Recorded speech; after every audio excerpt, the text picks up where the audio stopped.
Hi! So let me share to you guys how I achieved my first 6 digits in freelancing even without experience within 4 months. I started earning May 2023 and here's my earnings. And here naman sa June, July, and here naman sa August. And yes, I achieved my first 6 digit ng August 2023 worth 111,780 pesos as a beginner without experience then. And if you are starting from zero right now, I am here to tell you that it is possible and I am also here to help you achieve that goal. And I just want to give you some background why I chose to topic this on today's vlog. It is because I have received a message from those people who have I coach with that they achieve their first 6 digits in freelancing. So here's a message, and yung isa naman is voiceover.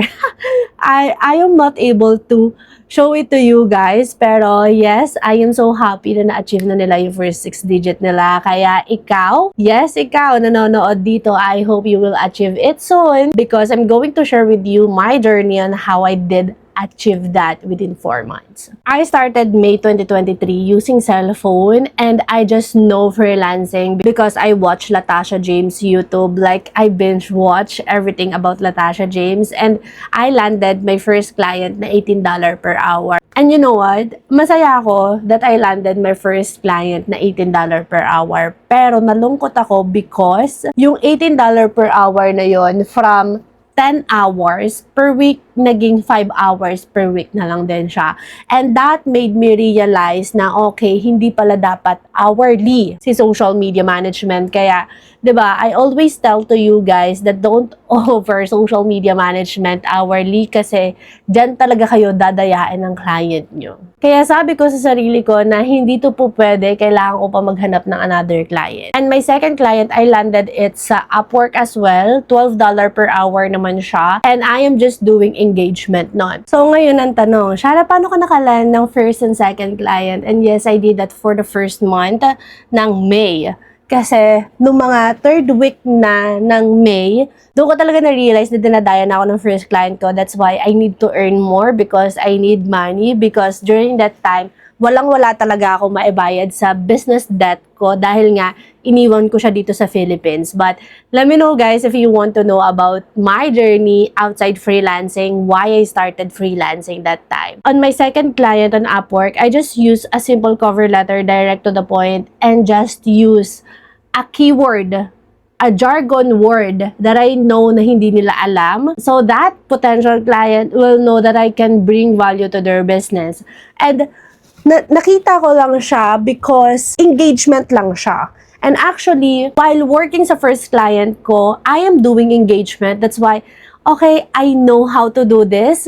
At sakto, nakita ko siya sa Upwork, nag-apply agad ako sa kanya. And here's the job post, and here's my cover letter, and here's my hourly rate during those time. And alam nyo ba tong second client na to, wala kaming interview. Nag-usap lang kami sa messages and just like that. And this second client ko pa din siya right now, but I am not working hourly na. I am working as a content editor ng account niya. Ako yung nagawa ng mga content sa ads at ako din yung nagawa ng mga PowerPoint presentation in a project basis na. And here's my mindset when I started. Siguro this is also one of the tip that I can give you guys if you're looking for a client. You will just figure it out as you go. I know it's wrong, but that's how I achieve my first 6 digit. I only accept jobs because on this second client, nirefer niya ako sa friend niya. Sa friend niya na ang gagawin ko lang doon is mag-edit ng content. Which is, that time, hindi talaga ako marunong mag-edit ng content. Canva templates nga lang yung ginagawa ko sa first client ko because I am doing full social media management. And then, my first client introduced to me the CapCut. Tapos, hindi ko pa siya alam kung paano siya i-navigate. Kaya, during that time, okay, since hindi ko to alam, I will figure it out as I go. And then, finigure out ko lang siya. And it happens na may nirefer sa akin itong second client na to na content editing na ako daw mag-edit ng content sa Canva at saka ng mga videos niya. Sabi ko, okay, sige, but I will charge it as a project base na. And I haven't received any reply from this client na nirefer niya. Kaya, there is someone who reached me out on Facebook. I am not so active on Facebook up until now. But some client reached out to me. Personal account siya actually, kaya hindi ko siya inaakala na client. And seems legit kasi madami siyang friends. Tapos ang tagal niya ng active sa social media. Na-replyan ko siya. And tinanong ko siya kung saan niya ako nakita. Nakita niya daw ako sa Upwork. And that is something na I didn't expect. Kasi kung nakita mo ako sa Upwork, ba't di mo ako sa Upwork ni-reach out? Bakit dito sa Facebook? And then, this is another amazing. It is because the job that she's looking is a copy and paste. And alam nyo ba, nung nag-i-start ako, on my Instagram, I give out a job na copy-paste. It is because of this client. And then, this is my third client na. It happens na super dali niya kasi digital products tong client na to. Kaya ikakopy mo lang kung ano yung nasa Excel, ipipaste mo lang siya sa Canva, tapos de-designan mo lang siya and that's it. And there are times na may template na papalitan mo lang yung pangalan. And I did it for a project base kasi nga 'di ba hindi na ako nag-a-accept ng hourly. So project base siya. So ako dati hindi ko alam kung paano magpresyo. I am not also the one na tao na may tatanungan, magkano yung price na ganito? Kasi nga, di ba? Ako lang like, I don't know someone in the freelancing. Wala akong kakilala, wala akong tatanungan. That's why I figure it out as I go. Kaya yan yung una kong tip sa inyo. Figure it out as you go.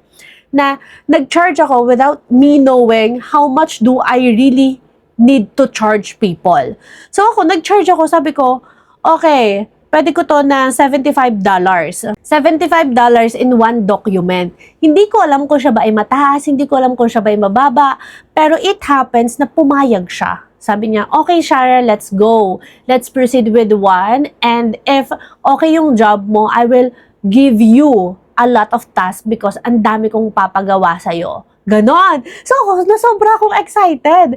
I have my first, I have my second, and I have my third client. First is yung full SMM, second is yung engagement, and third client. And alam mo ba, nag-story ako sa aking Instagram na dump account. And ito yung story ko na sobra akong na-overwhelmed kasi hindi ko alam kung totoo ba itong nangyayari na to. Kaya, okay, sige. Accept lang ako ng accept. And then, naka-receive naman ulit ako ng respond dun sa other client na na-refer sa akin ng second client na pumayag siya.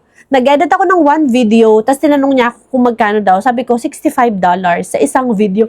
Again I don't know how to charge people. I just charge things na alam ko na, okay, masaya akong maka-receive ng ganito at ganito yung job na gagawin ko. Ayun. And it happens na pumayag sila na, okay, Shara, let's proceed with one and let's see how it will go, ganito, ganyan. Tapos nagpa-edit pa ulit siya ng isa. Kaya kung makikita nyo sa amount na ito, nung May, meron dyang 68 something na euro. And alam mo ba, hindi ko alam na siya pala ay euro. Basta sinabi ko lang $65. I don't exactly know kung meron akong dollars na ganon, dollar sign na nilagay. Basta sinabi ko lang siya na 65, ganito ganyan. Tapos sabi ko, palagay na din ng charge fee kasi may charge fee sa PayPal or Wise. Sabi ko ganon. Tapos, kaya nag-send ako sa kanya ng link. Tapos, sendan niya sa akin, ayan, 68.50 euros. At nagpa-edit siya ng dalawa. And actually, up until now, meron pa din akong communication dun sa client na yon. But it happens na hindi na niya ginagawa yung dati niyang ginagawa. Pero we still friends right now. That's why communication is very important in client retention, guys. Ganon. So, that's my journey that I accept a lot of client even though I don't know what I will do and how I will provide them the service that they needed. It's just that when I accept client, I just deliver my 101% sa kanila. I always update them about the progress even though they are not asking. And I always ask them, if there's anything that they need, just let me know. I am always available. Ganito, ganyan. Kaya nung bago-bago pa lang talaga ako, kahit 2:00 sila ng madaling araw mag-message sa akin. Alam mo yung pikit pa lang ako, yung iisa pa lang yung mulat ng mata ko, is I am replying to them. Ganun ako sobrang addict before. The reason why I achieved my 6 digits, it is because of my third client na nag-message sa akin sa Facebook because ginawa niya na akong full-time. Dahil I deliver the result as early as I can at ASAP talaga. Super bilis. Na hindi niya na-expect na mabilis ako mag-deliver kasi nga, I already finished it kahit, alam mo yun, madaling araw na. Kasi nga, I need the money so much. Kaya madali ko siyang dineliver. Kasi isip-isip ko, kapag mabilis ko tong gagawin, mabilis ko tong marireceive.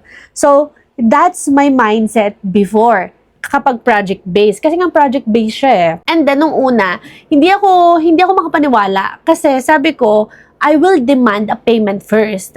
Kapag ito, hindi siya nagbigay sa akin agad ng payment, siguro to ay hindi legit. Kaya sabi ko, payment first muna. Nagbayad siya actually sa PayPal. PayPal yon.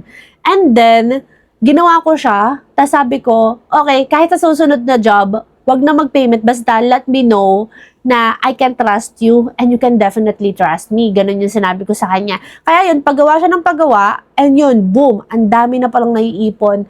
Nililista ko lang siya sa notes ko, tapos magsasend ako ng invoice sa kanya, and totally, once na total ko na yon, magsasend back agad siya sa akin ng money. That's how fast we transact before.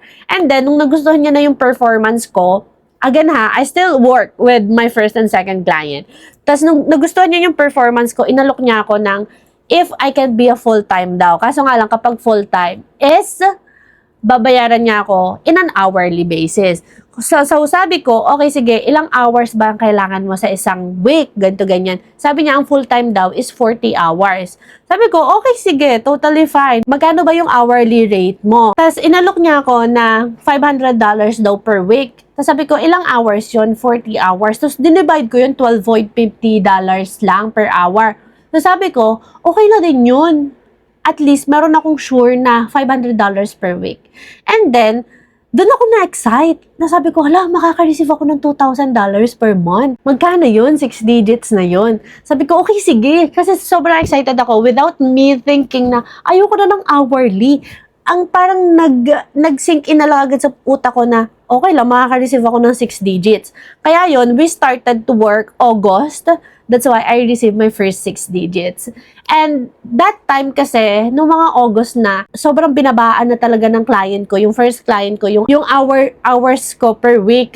Kaya parang ang nangyari na doon is 5 hours na lang ako per week sa kanya. And it happens na working well naman kami ng third client at saka ng second client. Kaya yun, I am so happy because I am able to earn 6 digits na per month. And alam nyo ba, I am still working on that third and second client right now. Yes, kaso nga lang, again, hindi na kami hourly basis. Project basis na kami. But there are times na hindi sila nagpapagawa per month and there are times na nagpapagawa pa din sila. That's why I am not able to let go of those clients because I am so grateful because I won't be here right now sa harap nyo without them. Kaya, even though hindi nag-increase yung rate ko sa kanila, totally fine. Parang help ko na lang din yun talaga sa kanila or gratitude because they helped me to grow where I am today. On that experience, that's where I learned a lot. Kasi nga, diba, accept ng job. I learned editing, I learned engaging, I learned dun sa Canva templates, and then na-figure out ko ano yung ginagawa nila about digital products. Dun ko nakita or nalaman yung si digital products. That's why I created my own templates then to sell to people. Kasi ganun yung business nila. Kaya sabi ko, oh, great. Ganito pala yung ginagawa nila. Ang ganda. I can do that sa sarili ko. Kasi that's how I do things. Na while I am showing up as a personal brand din sa TikTok. Diba nung August, naging full-time ako sa kanila. Then, November 2023, I show up sa TikTok. Na it's time for me to show up kasi I have potential and there's a lot of opportunity na nag-iintay sa akin social media. So, nag-show up ako and then, ayun, tuloy-tuloy na siya. Up until now that we have created a YouTube video to help you guys to become that social media manager then. Kaya my only tip for you guys to achieve that 6 digits is figure out as you go, but make sure that once you are in the process of figuring out, take note of the things or all of the experience na meron ka and always reconnect to yourself and to your goal na, am I in the right path? and then align it sa goal na gusto mo talagang ma-achieve.